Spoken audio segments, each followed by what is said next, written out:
생각을 합니다. 네. 그러니까 하여간 제가 보기에는 오늘 우리 투표 결과에 따라서 모든 역사가 뒤바뀔 수도 있고 이대로 갈 수도 있고 그 운명의 결정이 나는 날이 바로 오늘이 아닌가라는 생각이 좀 드는데요. 22일 동안 선거 캠페인이 있었어요. 우리 장희수 기자는 개인적으로 22일간의 선거 캠페인 가운데 가장 이거는 진짜 기자로서 내가 이거는 용서할 수 없다. 이런 사건 있으세요? 저는 그냥 이준석 젓가락 발언. 이준석 젓가락 이렇게 발언. 말씀드려도 되는지 모르겠는데 미치지 않고서야 그걸 전 국민 듣는 데서 그 발언을 이게 그러니까 감수성이 단 1이라도 있다라면 마음속에 어떻게 그럴 수 있죠?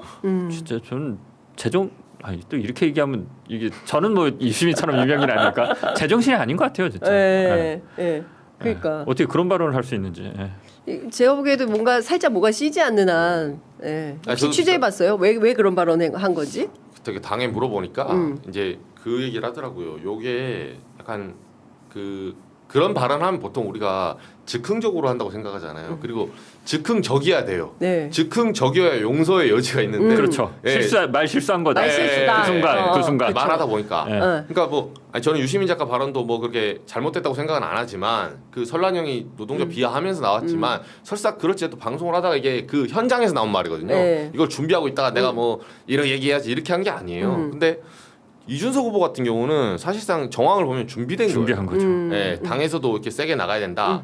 그러면 이준석의 스타일을 그대로 살려서 너 잘하는 거 한번 해봐라. 근데 그 옆에 있는 참모들도 생방송에서 그렇게 표현이 나올 줄 몰랐죠. 예를 들면 하다못해 과거에 뭐 이런 여성 비하나 이런 발언들이 있다. 이런 부적절한 가족들 발언을 어떻게 생각하냐 이렇게만 물어봤어도 사실 용서가 되는 여지가 있어요. 물어볼 수 있죠.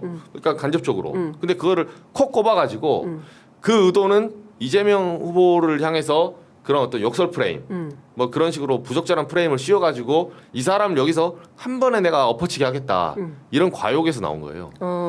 근데 저는 그것도 그렇지만 그거를 권영국 후보한테 3쿠션으로 물었어요. 그렇죠. 그러니까 물을 것 같으면은 직행을 해야 됩니다. 그러니까 이재명 후보한테 귀대기의 자녀가 인터넷 카페에 이런 그렇죠, 글을 차라리. 올렸다는데 알고 계시냐? 이런 행동에 대해서는 아버지로서 어떻게 생각하냐? 그러면 이재명 후보가 해명도 하고 그리고 입장도 밝히고 지난 대선에도 이슈가 됐었고 그때도 사과했는데 죄송하다 뭐 이렇게 하고 넘어갈 그렇죠. 그럼 끝나는 문제예요. 근데 이거를 뒤틀어가지고 권영국 후보한테 물어보면서 민주진보 진영의 위선을 고발하려고 한 거다. 내 질문에 혐오가 어딨냐. 이렇게 적반하장격으로 나오니까 진짜 빌드업을 한 거죠. 이준석 후보 주특기예요. 이렇게 빌드업해서 예스 받아놨으니까 또 아까 예스라고 했는데 왜 지금 와서 이게 그게 혐오가 그 문제가 있다고 생각하지 않습니까? 이렇게 이제 가둬놓고 패려는 일종의 다 보이잖아요. 가두리식으로 패는구나. 네, 근데 여기는 뭐 논리의 뭐 소피스트 향연장 그런 데가 아니에요. 그냥 물어보면 돼요. 그렇죠. 상대방 검증에 대한 문제니까. 그렇습니다. 그리고 시체 말로 소피스트 하려면 잘하든가 그러면 하려면 잘하든가 기술적으로 잘 빠져나와서 자기는 안 다치게 해야지. 근데 폭탄 터뜨리고 사람들이 쟤 무슨 말 하는 거야? 하면서 본인만 그냥 그렇게 젓가락만 딱 남고 다 지금 폭파됐잖아요. 그러니까요. 이준석 후보의 이 발언으로 이번 대선에서 득표율에 어떤 영향이 있을 거라고 분석하세요? 떨어질까요? 올라갈까요? 근데 개혁신당에서 당원이 1,000명이 늘었다. 뭐 그렇게 안 좋은 거 아니다. 뭐 이렇게 반론을 합니다. 그 10% 뭐 이렇게 육박하고 어떤 일부에서는 이제 10% 넘고 그랬잖아요. 맞아요. 지지율은 쭉 빠진 걸로 알고 있습니다. 쭉 빠진 걸로 알고 있어요? 근데 제가 이게 지상파 있다 나와갖고 어디까지 말씀드려야 되는지 모르겠는데 괜찮아. 지상파 아니어서 막 얘기해도 돼요. 3-4% 빠진 것 같던데요? 3-4% 빠졌다고. 느낌이라고 해야 되는 건가요? 촉으로. 빠진 것 같더라고요. 빠진 것 같더라고요. 사실은 아니에요. 갔다. 저도 느낌과 그걸 제 꿈에서 본 것 같아요. 꿈에서 한 자릿수였고 저는 어떻게 봤냐면 거기서 추가 하나가 뭐냐면 이게 이제 원래 우리 정치 취재하는 게 힘들잖아요. 선배님도 원래 전문이시지만 정치 취재가 실체가 있는 취재가 아니거든요. 그러니까 말을 가지고 하는 거라서 피곤해요. 우리가 그 앞단에 말의 그 지하까지 들어가려면 우리가 뭐 검찰입니까? 앞세게 해야 돼요? 모르죠. 그리고 그 사람의 양심까지 모르거든요. 근데 요걸 이제 실체를 그림자를 보고 역산해야 되는 건데 제가 그 제일 중요한 그림자가 뭐냐면 원래 이준석 후보가 다음 날 사과 안 하고 받아쳤거든요. 그쵸. 그래 맞아요. 네. 그리고 백불할 때 뭐라고 했냐면 불편하실 분들이 있다는 걸 알았고 그런 분들에게 죄송했다. 이게 첫 마디였어요. 이게 첫 사과 아닌 사과고 이거 염장지른 반박이 여기 여의도 네. 공원에서 나왔거든요. 네. 그리고 그 다음 날 보시면 이 전선이 이제 계속 혼란스럽다가 그 다음 날인가 그 당원들에게 이메일을 보냅니다. 예. 네, 죄송하다고. 그리고 경의선 맞아요. 숲길 얘기하면서 그때 이제 무릎을 꿇어요. 사실상. 제가 뭐 좀 사과의 톤이 달라지죠. 예. 지지율이 안 빠지면 절대 이렇게 할 사람이 아니에요. 이준석은 예. 예. 이게 빠졌다는 증거다. 이게 그림자를 보세요. 그림자가 이미 저기 해질녘까지 넘어가는 거야. 이미 석양이 지고 있다는 걸 본인이 아는 거예요. 예. 그 이게 지지율 올랐잖아요. 사과 안 한다니까요. 자체 그쵸, 더 조사를. 했겠지. 네. 그래서 저는 그림자를 보고 실체를 파악하면 예를 들면 막 펜코에서 야 물러서면 안 돼. 뭐 이걸 더 당당하게 나가. 네. 왜 우리는 손가락을 김재수 의원 말한 네, 대로 네. 가운데 손가락으로 가리키고 있는데 네. 가운데 손가락이 뭐가 중요해? 다리 중요하지. 네. 자, 우리 앞으로 전진해서 올랐잖아요. 네. 자체적 결과 다음 날 사과 취소할 사람이에요. 내가 어제 그 한 거는 사과도 아니다. 근데 계속 톤다운하면서 이메일 보내고 문자 네. 보내고 막 밑으로 내려오잖아요. 네. 그러면서 그러니까 하다못해 국민들한테 사과하면 이거는 이제 완전히 엎어치기 당할 수 있으니까 또 잘못해 지를까봐 딱 쪼개가지고 서지컬 스트라이크로 당원들을 향해서 사과를 하는 거야 처음에. 근데 저는 이게 너무 윤석열식 아닌가. 딱 윤석열이죠. 예, 그런 생각이 좀 드는 거예요. 그러니까 젊은 정치인을 표방하고 올해 딱 40살이 돼가지고 대선 후보 출마할 수 있는 자격을 득한 후에 출마해서 좀 다른 개혁 보수를 주장할 줄 알았더니 완전히 하는 스타일이 보니까 윤석열 시즌 2다. 그래서 권영국 후보가 40대 윤석열 이란 네. 말을 만들어낸 거 40살, 아닙니까? 40살. 예, 예, 예.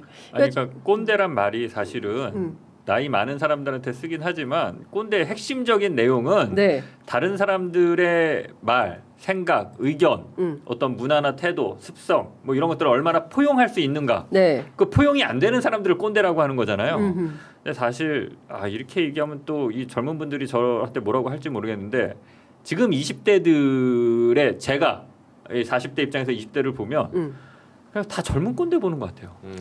절대 다른 사람들의 생각이나 의견이나 이런 거를 수용하려 하지 않아요. 네. 대표 주자가 이준석입니다. 대표 주자. 맞아요. 그 세대 그 진짜 젊은 꼰대들을 대표하는 딱 예. 저는 그렇게 보여요. 근데 제가 어제 여러 정치인들 만나서 또 취재를 했는데 이런 분위기 말씀하신 젊은 꼰대 이 분위기가 확산하면 대한민국이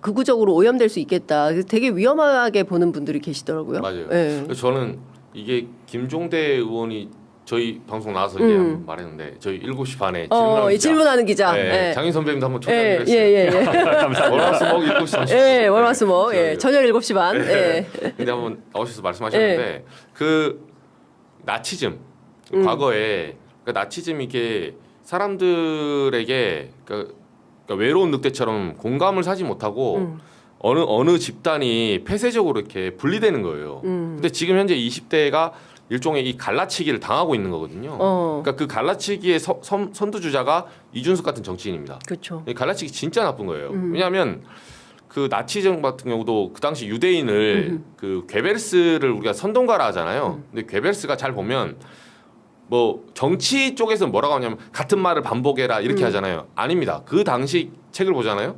괴베르스가 우생학을 연구한 사람이었어요. 생물학, 우생학. 그러니까 나름대로 먹물이에요. 먹물들이 설득하는 게 제일 무서워요, 원래. 네. 그래서 차라리 윤석열이랑 막 전환기 이런 사람들은 무식하잖아요. 들으면 이상한 소리 하거든. 네. 그래서 배척하는 거야. 네. 저 뭐라는 거야? 말 안 돼. 네, 네. 정광훈 이런 사람들 너나 잘해. 이렇게 네. 하는데 애매한 지식인들 있죠. 네. 우리 사회 암약하는 사람들 있거든요.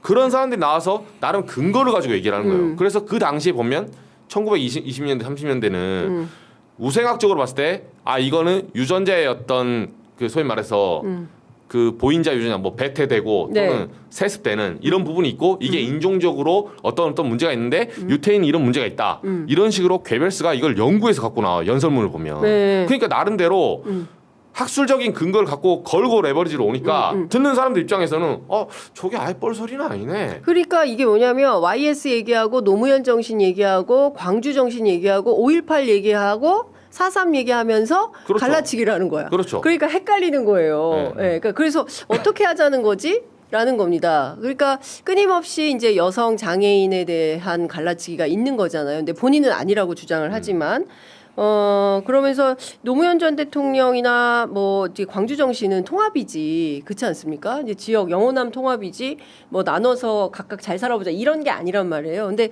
그런 말은 그렇게 하는데 실제 행동은 갈라치기니까 말씀하신 대로 많은 특히 이제 젊은 유권자들 입장에서는 헷갈릴 수도 있을 것 같고 막 그 소위 어른 세대들을 향해서 강도 높게 비판하니까 우리를 대변해 주나 이런 인식은 있는 것 같아요. 이런 예를 들면 노인 지하철, 네. 뭐 지하철 요금, 지하철 예산 뭐 이렇게 개혁해야 된다 하잖아요. 지금 예를 들면 뭐 65세 이상 뭐 노인들 이제 무료로 타고 하면 이게 무임승차 아니냐 이렇게 타깃을 정해요. 네. 그럼 지금 청년들이 취업도 안 되고 최저임금 받으면서 일하면서 본인들 생기가 너무 어려워요. 국민연금 뭐 소득 대체율은 높지도 않고 그렇게 약간 불만이 생기니까 야 이게 바로 너네 지금 세금을 노인이 쓰기 때문이야.